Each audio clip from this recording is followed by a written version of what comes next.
So hello and welcome to ESC Live at Eden Geothermal here in St Austell, Cornwall. And we are live today in the rain out to do a really interactive live lesson for you. So you get to learn all about geothermal energy, meet some amazing engineers and see what this fantastic bit of kit behind me is all about. So let's do some very quick introductions. I'm Dr Natalie Whitehead. I used to be an engineer, but now I'm the director and founder alongside my colleague Dr Alice Mills of the Exeter Science Centre. We're trying to make an amazing science discovery centre in Exeter. And today co-hosting with me is Dr Adam Feldman, who is an inspiring lecturer from the University of Exeter, who is in the Renewable Energy Engineering Department. So I'm going to pass it over to Adam, who'll give us a bit of an introduction and a little bit of a recap of what you should have learnt so far. Thank you very much, Nat. So welcome everyone. What we're doing today is learning about a very special kind of renewable energy that's so important for Cornwall. This is going to make a superb industry for Cornwall over the coming years. But let's just think about energy to begin with. We can't do anything that we want to do in the modern world without energy, because energy is what makes things work. It makes cars drive, lights come on, televisions work, and so on. And since the onset of industrial times, when steam engines were invented and in fact put to use in Cornwall as the first place in the world to use steam engines, we've been burning fossil fuels, coal, oil, gas. And as you'll all know, this hasn't been good for the planet. And we now have to change to try and overcome this problem to types of energy that are renewable. The main renewable energies, there are 7 of them, are derived from sunshine. This is solar energy, wind energy, wave energy, hydro energy, and biomass energy. There are 2 types of renewable energy that don't derive from the sunshine. One of them is tidal energy, which comes from the kinetic energy from the moon and the earth spinning. And the other one is geothermal energy, due to the heat locked up in the rocks. And that's what we're going to learn about today. And geothermal is so important because it's a continuous energy. It's a type of energy that can be extracted constantly and consistently. Whereas, as you'll all know, whilst solar energy and wind energy are absolutely fantastic, they're fairly intermittent and very dependent upon the weather. So this next, what we're going to do is I'm going to pass back to Natalie, who's going to talk to us a little bit about what we're learning today and an introduction to some of our other experts. Wonderful. Thank you so much, Adam. Every time Adam tells me about renewable energy, I just want to go and study it all over again because it's so inspiring. So what are you going to be learning about today? Well, you're going to be, first of all, meeting some amazing site engineers and experts and geologists who are working here in Cornwall at the Eden Geothermal site. We're going to be answering your questions all the way along, so please send them through to us in the live chat. All the way through as well. This is getting a bit wet in the rain, but you have a student worksheet to be filling out. So please do fill that in for us along the way, and you'll find that some of the questions on there will be answerable depending on the person that we speak to. So come along and let's go and meet our first interviewer. So basically, we're going to be looking today about geothermal energy, this groundbreaking project here in Cornwall, and how geothermal energy works. And then we'll learn about the engineering challenges on this project, mainly drilling down into solid granite. So this is a really exciting project. We're really thrilled to be here today. So Max, you're one of the kind of site experts here at Eden Geothermal. Can you tell us a little bit about, if you could introduce yourself and tell us a little bit about what you do? So I'm the project manager for our geothermal project here, and I'm just going to give you a brief overview of what we're doing. There's some more people that you can talk to later. So essentially what we're doing is we're drilling a hole in granite to around 5,000 metres depth. So we have a geothermal gradient in the granite, and the geothermal gradient means that per every metre or 1,000 metres that we drill, we have an increase in temperature. And that increase is around 40 degrees centigrade.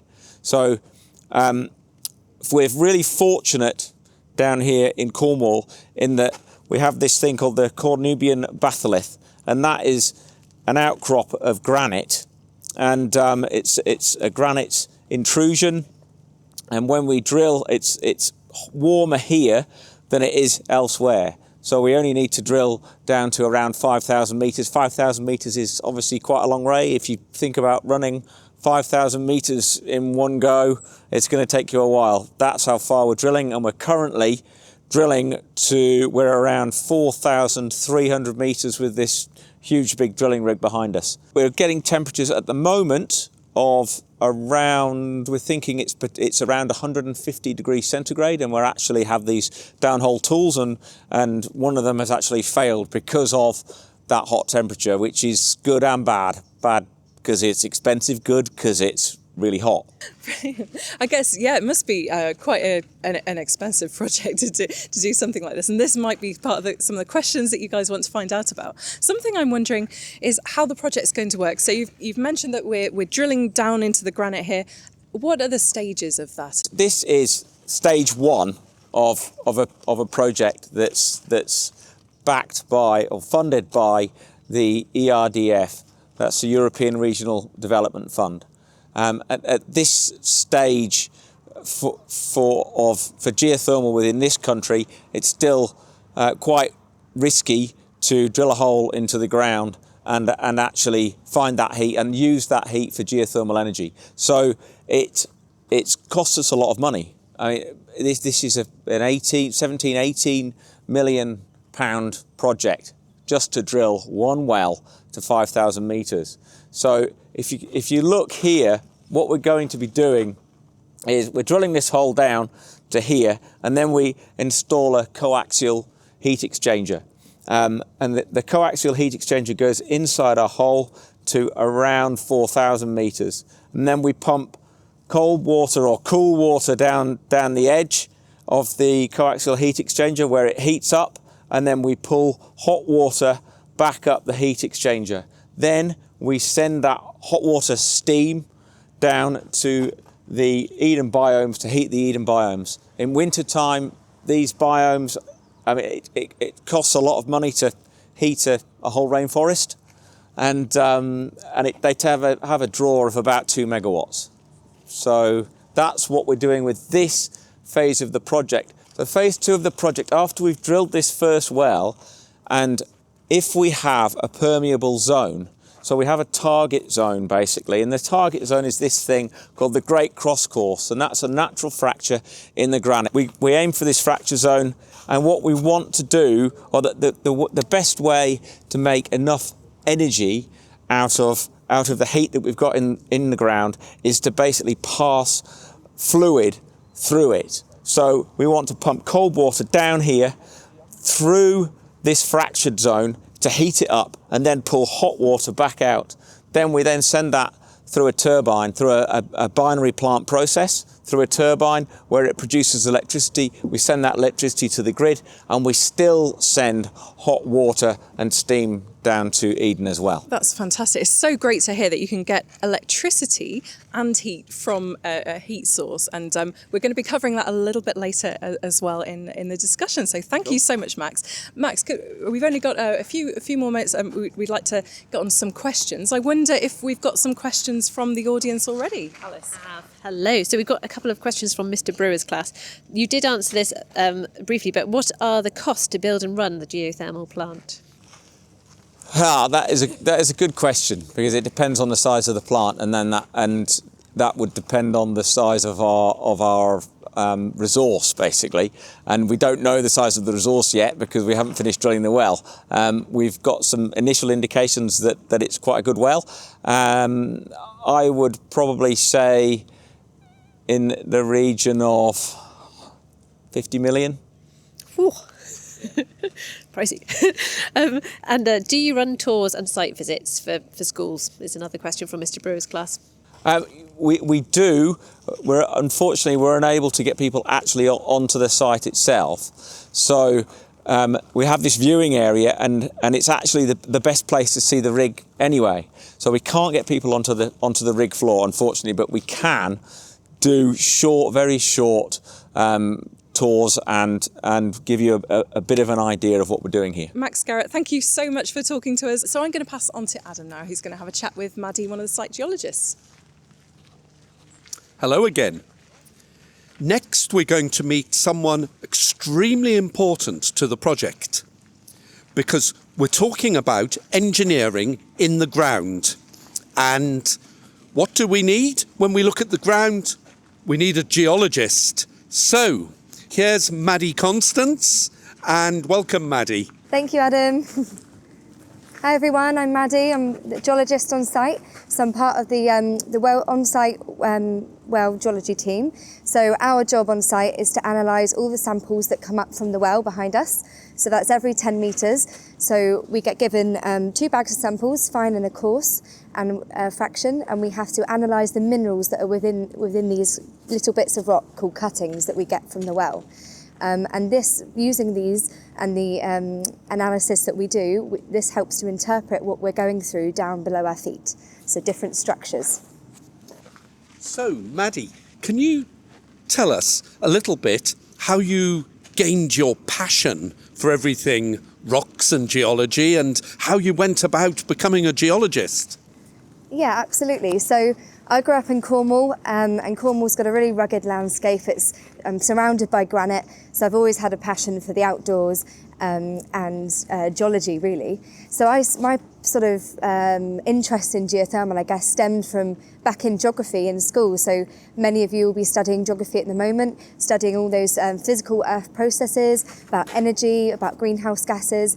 And so geothermal is one low carbon solution. And I've always known of the rock called granite below our feet here in Cornwall. And this is an extremely amazing low carbon resource that we can capture in the UK. So following on from doing geography, I went and did geology at both college and university. And here I got to explore all different types of skills in geophysics, geochemistry, mathematics, written and analytical skills. And I've been able to apply all of this through, firstly, an internship with GeoScience Limited. And I was then kept on and as a technical assistant, and I'm now a geologist working here at Eden. So, Maddy, what we need in a geothermal project is lots of heat coming out of the rocks. So can you just tell everyone why the rocks here in Cornwall are so hot? So many of you will have heard of countries such as Iceland and New Zealand, which are known for their geothermal energy. And actually, even though the UK is away from plate boundaries and we haven't got a volcanic heat source, we do have an incredible rock called granite. In this granite, we have minerals potassium, thorium and uranium. And over time, these minerals decay, they break down. And as they do this, they give off heat. So we can actually harness this heat, because down below us in the granite, millions of years ago, so through tectonic processes and the natural stress in Cornwall on these rocks, there's natural structures. And these structures can be targeted through geothermal drilling like we are here. And actually fluids can move through these fractured pathways below our feet in the ground. And because of the heat given off from the elements in the rock, this water can heat up. We have got the question, how hot does the geothermal structure get? Yeah, okay. So as I've just mentioned, because of those radioactive decaying elements, we get temperatures down below at 5 kilometres up to around 200 degrees Celsius. Brilliant. And another one, this is, what are the potential risks of the structure? So I guess this is less to do with the temperature of it. Are there any potential risks? I guess the risks we try to kind of alleviate through all the sort of project preparation we do before we start. So we do a lot of work around using those different geophysical techniques, such as that I studied at university, trying to sort of analyse where and understand where the structure is below, so that we can really target that. So we try to really reduce those risks before the project starts. And just one last one, is there any risk of making the crack unstable by passing water into it? No, so these structures are really old structures, and as I said, we're really far away from plate boundaries. We're in a really tectonically quite stable area compared to the likes of Iceland and New Zealand on those boundaries. So these faults are natural, and they were formed over millions and millions of years. So these are natural structures, unlike those targeted, in other industries. And so all it is fluids moving through these pathways, and we're purely just targeting that to get that hot water, get those hot fluids. That's superb. Thank you, Maddy. Now, we've got a challenge for you, and I'm going to pass over to Natalie to remind you a little bit about the home energy survey that some of you have been carrying out and what we'd like you to do with the information that you collected.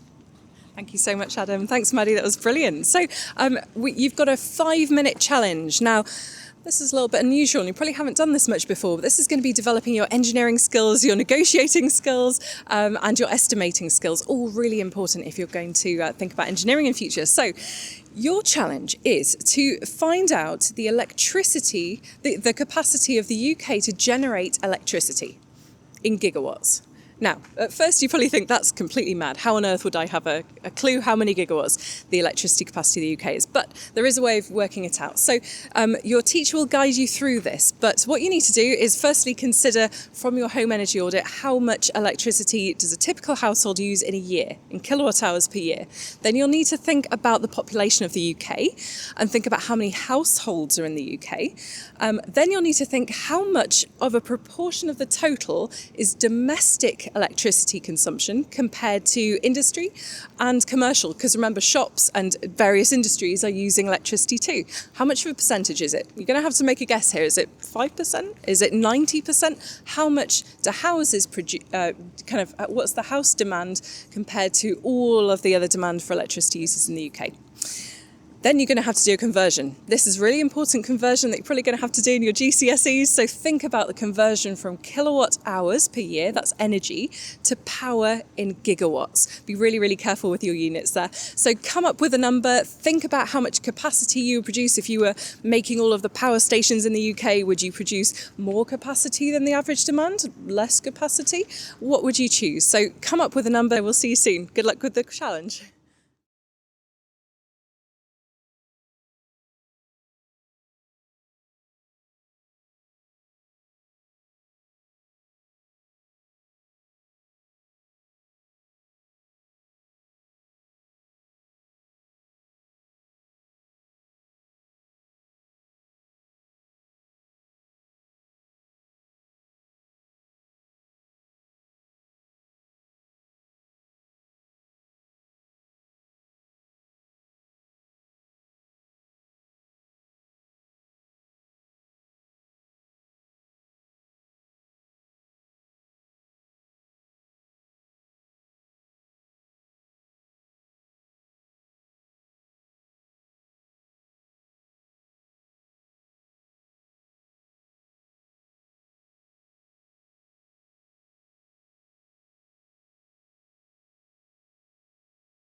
Welcome back, everyone.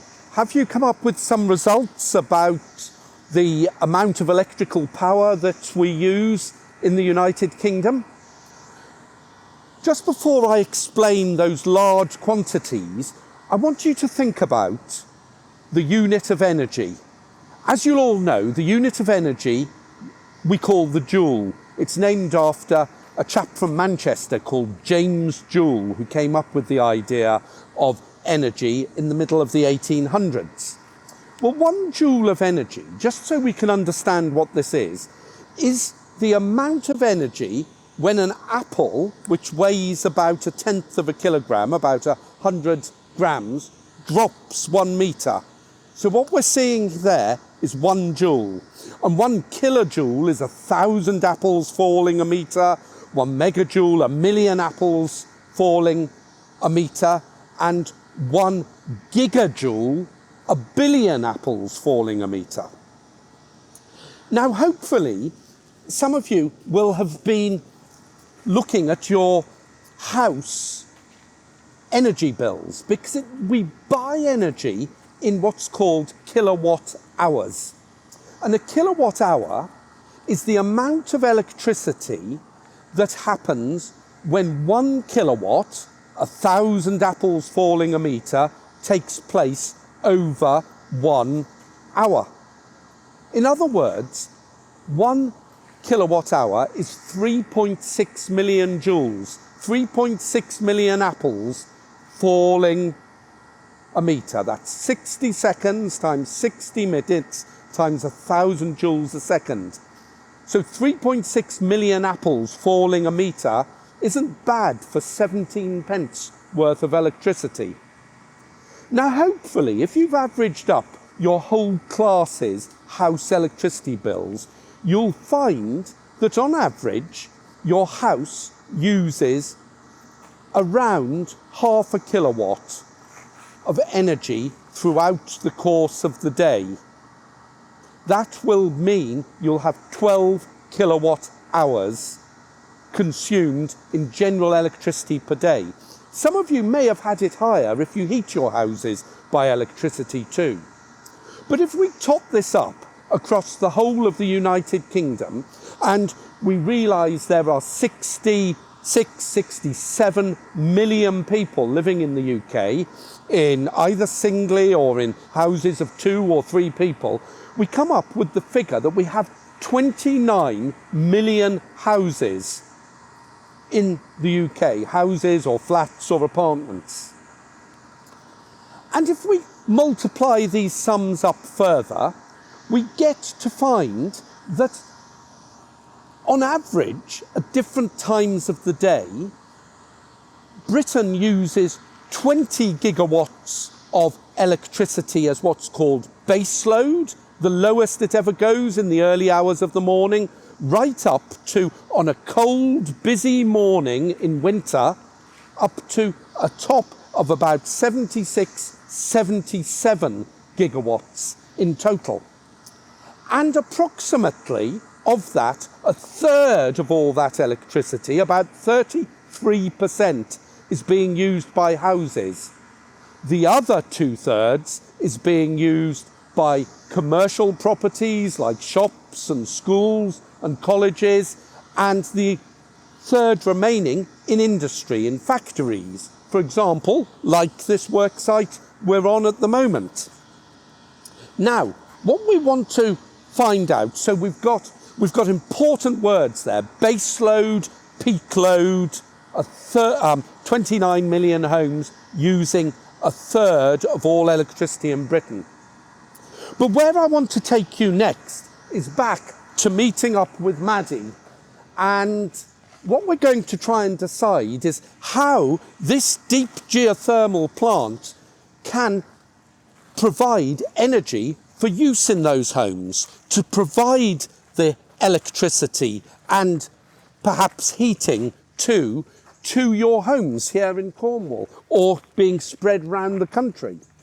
So, Maddy, what I'd like you to talk a little bit to us about is how this geothermal project is going to take power out of the ground and then use the heat Firstly, for supplying heat in Eden, and then perhaps for going on further and generating electricity. Absolutely. So the fluids that are down below heat up because of those radioactive minerals. And what happens is we then pump these hot fluids out of the well, and these heat a working fluid. Now this actually then turns to steam, and steam is used to drive a turbine to produce electricity. So the first stage of the project will use a coaxial system firstly for heating the rainforest. So I can demonstrate that using this instrument here as a sort of analogue. So as you can see, I'm just going to pass Adam the microphone. So if I put my hand under here, this effectively is the same as heating that working fluid. This then evaporates the fluid, it should, but I'm a bit cold, which then would turn to steam. And so as you can see, it's moving up because it's getting heated and coming to the surface. So then if I show you so this is actually a gas turbine, but it can be used to demonstrate the same thing. There we go. Adam had warmer hands. So that steam then goes through a turbine like this. So it's coming through, it's turning that turbine, and that then produces electricity. It generates that the other side. This project will be 2 stages. So as I said, the first stage, that heat will be used to demonstrate the project and used to heat the rainforest biome. So it's the later stage that will actually produce the electricity and be used, I believe, for homes in the surrounding area. But just to go on the heat, so heat is one of the most important reasons we need geothermal, because actually heat accounts for 50% of our energy demand in the UK, and most of this, the majority, comes from space heating and industry. So actually to reduce our greenhouse gas emissions, as many of you I'm sure are learning about climate change, we need energy, natural energy, renewable energy like geothermal to provide that low carbon heating solution to heat homes like space heating, and to heat industry, which produces your drinks and food and all sorts of things like this, to reduce those greenhouse gas emissions. So heat is super important. It accounts for 1/3 of greenhouse gas emissions. Thanks very much, Maddy. I think we're going over to Alice to see if there's some questions. So Maddy, we have 2 questions here. Mr. Roberts' class has asked, is geothermal energy the future for all of Cornwall? And a linked one is Mr. Hatton's class has asked, where else in Cornwall could this be done? Sorry. Absolutely. So I think all of us here will be in agreement that geothermal is absolutely the future for Cornwall. So we're in a really unique position in the UK in that we have this special rock granite below our feet here that produces the heat through those radioactive elements that we talked about earlier. So in terms of where else in Cornwall, so we've learned earlier about the granite batholith that spans the whole of Cornwall below our feet, and these actually outcrop at various different areas of the surface throughout Cornwall. So we can target these locations. So there's another project currently going on, United Downs, and then we've got the Eden project here, and we can target the granite elsewhere in Cornwall as long as we have those structures for the permeability too, because geothermal you need both heat and the permeability. So wherever we have the structures and the heat from the granite, we can do geothermal. Thank you. Is there another question? Or shall I now pass back to Natalie, who's going to be meeting Robbie to find out how you go about drilling such a deep hole into the ground? Brilliant. Thank you so much, Adam, and thanks again, Maddy. Robbie, can you tell us a little bit about what you do here on a day-to-day basis? So I'm the drilling engineer on site, and basically it's my job. Before we started anything on site, we had a plan as to how deep we were going to drill and where we were going to drill to. So it's my job to work with the team that we have on site to ensure that we actually get to our target depth, and hopefully we're going to hit a fault location. Now obviously there's some uncertainty with this. It's very much an exploration well, and it's a research project. So we don't actually know exactly where the fault location is. So we're basically now drilling until we hit this fault. We obviously have a limiting factor in that, whereas it's going to be very expensive to carry on drilling further.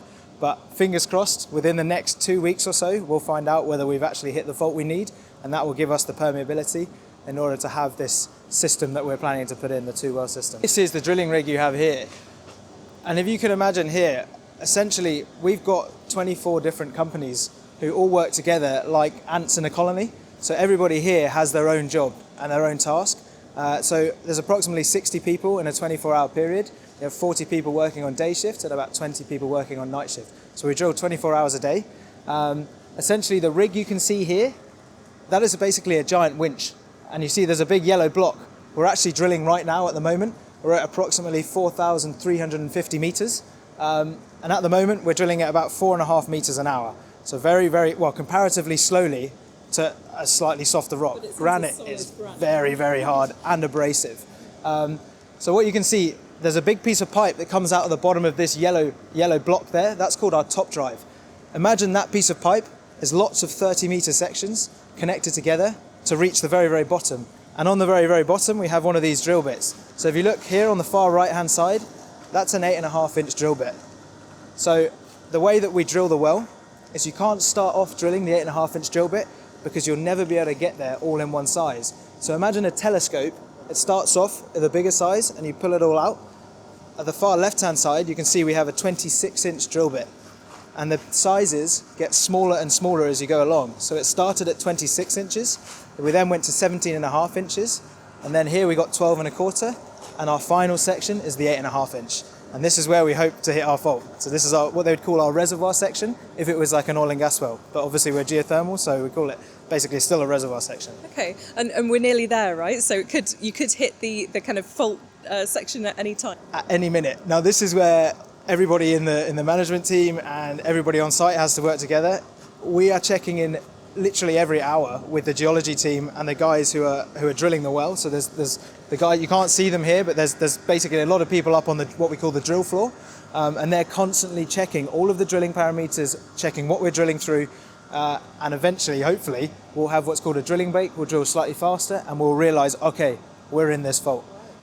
And we've had some questions actually about, because we're calling it a fault, and I think a lot of people have this association about seismology and thinking about, fracking and kind of negative things regarding drilling and things into the ground. Can you tell us a little bit more about that and maybe, address some of these fears? Absolutely, yeah. So essentially what we're looking for here is purely a granite region. We hit granite from 40 meters and we're still in granite. So we've had nothing but granite the entire way through. Now what we're looking for specific to this area is a naturally fractured region called the Great Cross-Course Fault, which Max probably mentioned earlier at the beginning. Because it's naturally fractured, it allows us to flow water within that fault region. Now, the difference between that and fracking is that the rock is naturally fractured. And what fracking does is it creates artificial fractures. And that's when they pump very, very high pressure and they crack the rock open. We don't need to do that here because we have these fractures existing already. And essentially, the way that's worked, these fractures were made millions and millions of years ago. And actually, the way that all of our work here started was you find a surface outcrop. So down at Carline Bay in the cliffside, you can actually see the Great Cross-Course Fault, and that is the start of it. You have to use your imagination a little bit because in the cliff face, it's still together. Whereas at depth, we're expecting it to be anything from 4 to 5 meters to maybe 20, 30 meters across. So I guess that's part of the challenge with this site, because this is a research project, right? That Exactly. people are learning about what's going on underneath our feet by drilling down and finding out about it directly. 100%, yeah, and that's why we got so much involvement. Technically, it's EU funded, so it's branded as a research project. And that's where we have so much involvement from Exeter University, Cornwall School of Mines, but also lots of companies in industry. They're all really, really interested to see what's happening because if you can prove this concept, as Maddy was talking about earlier, this is a huge opportunity for not just Cornwall, but other granite regions of the UK.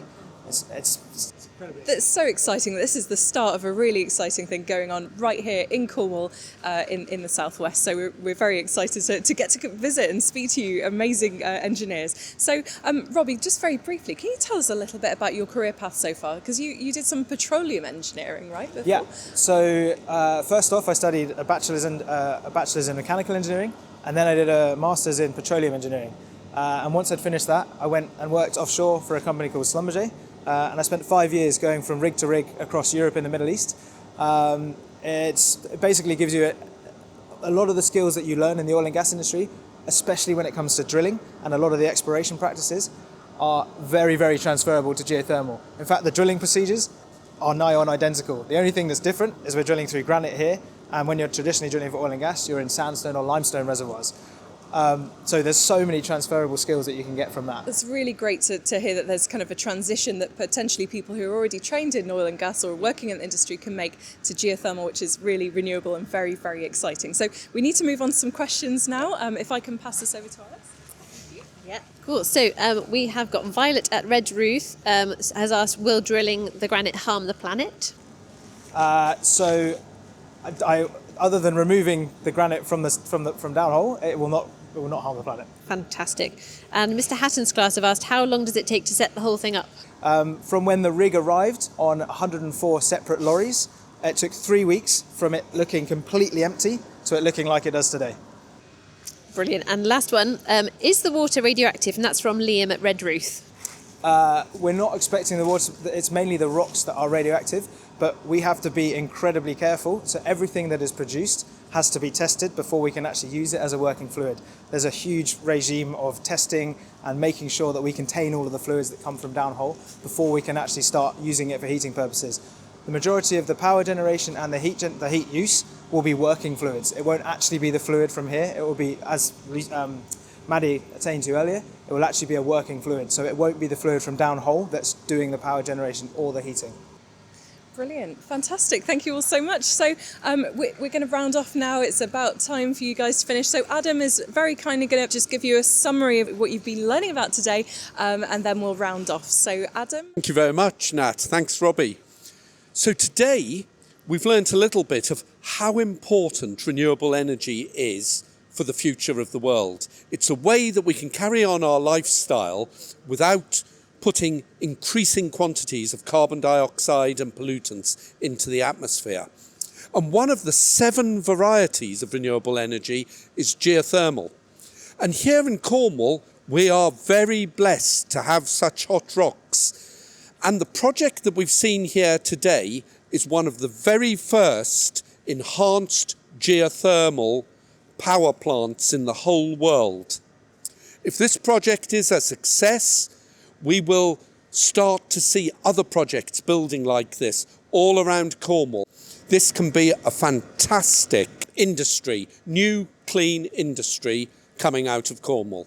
So thank you everyone for listening to us today. When you go home, have a look back at your house energy bill again. Think about how many joules there are on that bill, how much you're actually paying for them. Remember, you're paying just 17, 18 pence, even with the price going up, for 3.6 million joules, the 3.6 million apples falling a metre. And tell your parents, your friends, everybody, how we hope one day soon all of that will be renewable energy, and a considerable proportion may be coming from devices like this in Cornwall, geothermal. So the next thing we're going to ask you to do, guys, so hopefully you've enjoyed today and learnt loads and been really inspired by the amazing engineers that we've met along the way. Please fill in your feedback forms. That's the thing next to do. And teachers, please do send that back across to us. So yes, you've learnt so much today and you're going to be hopefully continuing learning about this in future. We just wanted to show you really quickly some actual granite that's been extracted from the well that Maddy's kind of dug out for us, so have a little look at that. This is radioactive granite that's just generating heat all the way under the ground, but it's not that much more radioactive than the outside air. Is that right, Maddy? Yeah, that's right. So this is about 0.25 millisieverts an hour, and our background's about 0.17, maximum 0.2, so not much more at all. And this is one of our latest samples from 4,000 metres below our feet here. That's an incredible depth, 4,000 metres. Just think about that next time you have a 4-kilometre walk. That's a really long distance that they're drilling all the way down into the ground. So thank you very much for joining us. Please fill in your feedback forms. And thank you very much from all of us here. Bye.